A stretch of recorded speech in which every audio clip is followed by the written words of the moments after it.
First off, I'm thinking of all my families who will be celebrating the Lunar New Year this Sunday and wishing you lots of good fortune this new year.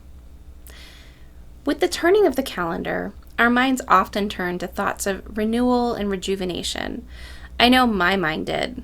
I wanted to recommit myself to a more mindful practice with the start of this new year. And apparently I wasn't the only one with that thought, because when I announced my choice of book for this round of book club, Raising Good Humans, a mindful guide to breaking the cycle of reactive parenting and raising kind, confident kids, I had an avalanche of responses, so many that I had to open an extra time slot for the book club. Now, I initially chose this book because the theme seemed so aligned with the principles of Magda Gerber's RIE approach.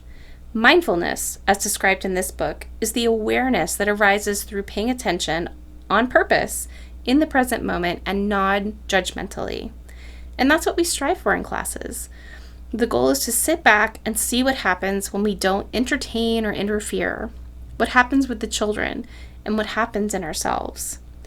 As a parent recently wrote me, sitting in mindful presence and observing our daughter and the others in the class was really transformative, healing, and it gave us the opportunity to know our girl on an even deeper level.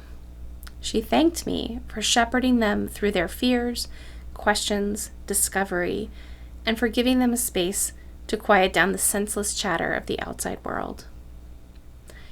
It didn't hurt that her class met in a former church.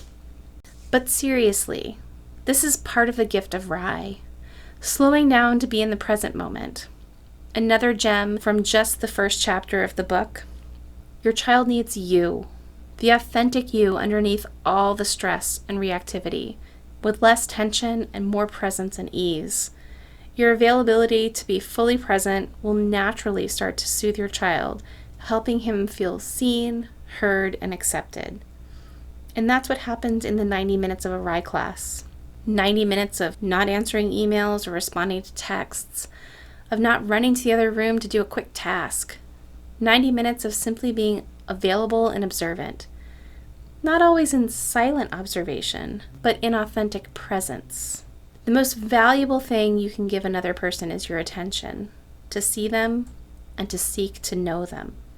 And when I read the short and simple paragraphs encouraging parents to slow down when comforting children, to resist the temptation to skip over acknowledgement and go straight to solving, I knew this book was a winner.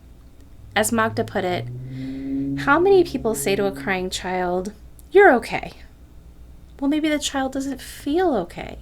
Who are we to say how a child feels? Imagine the message we give them when their way of feeling is not acknowledged, but kind of talked out. And of course, we know that in the grand scheme of things, they are okay. Or they will be. But when we can slow down and be with them in that moment of discomfort, they feel seen. And that's what can help them to feel better. And I do know it can feel scary to lean into the sadness. It's hard for us when children cry. We want to make it all better for them and for us. The temptation is to, as one mom said this week, to put a lid on the pot. But the thing is, the pot keeps boiling with the lid on, and it can get hotter, as I've talked about before. There's a link in the description. But acknowledging feelings demonstrates that you are seeing them where they are, and that goes a long way. Let me give you an example. About a month ago, I was serving snack to 2 children on a very special Wednesday. We met up in a park near their homes. One child was with her beloved caregiver, the other was with me.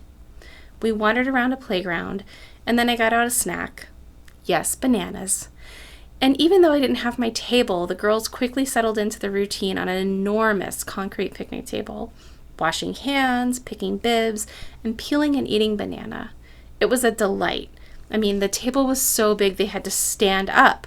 Stand up snack, how cool is that? But as we were finishing up the banana, the caregiver's phone chimed.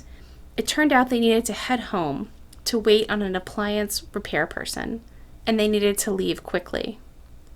Hit with a double whammy of 1, not getting to pour and drink water, and 2, having to abruptly end this special date, Rose, and that's a pseudonym, fell completely apart. She put her head down on the table, stretched out her arms, and wailed. She pressed up and looked at her caregiver and said, "Stay," and "No, don't want to go," while crying hard. Her caregiver reached out her hands to Rose and said, "I know you want to stay. This is fun." She started to say, "But we have to get home so they can fix the washing machine." But she quickly saw that made zero impact on Rose, so she immediately pivoted back to simply acknowledging, "This is hard. You're so sad. You're angry. You want to stay." And gradually, Rose's body relaxed a little. She stopped crying so hard, but she still looked so sad. Her caregiver walked around the table and picked Rose up. Rose cuddled to her, and her caregiver said, "Do you want to say goodbye to Emmy?" Rose waved, and then, inspired, she said, "High five!" And she gave Emmy a high five and left with a smile. Now, her caregiver could have diminished Rose's upset. She could have tried to distract her or tease her out of her feelings. She could have just picked her up and kicking and screaming. They had to get going after all. But instead, she slowed down just for a moment. She empathized, acknowledged, and then they were able to move on. Do you have a friend or partner who lets you get all of your feelings out? Who doesn't immediately jump to solve or distract or change the subject? Can you imagine if you grew up with that? Yeah, that's why I do what I do. I threw in that line about the church to kind of lighten the mood a little bit, but as I thought about it, I realized I've taught in many places. A rundown church, not the one I referenced, various living rooms and front and backyards, even a garage for a little while, and of course in parks all over this city and at Beanie Birth, which is the former church I was talking about. And now I teach in my studio space inside my home. And while the setting does lend something to the experience, I love how my space just glows in the mornings. The real magic comes from the energy of the children and parents present. So thank you to all the parents who have ever graced any and all of my spaces with your watchful, present energy.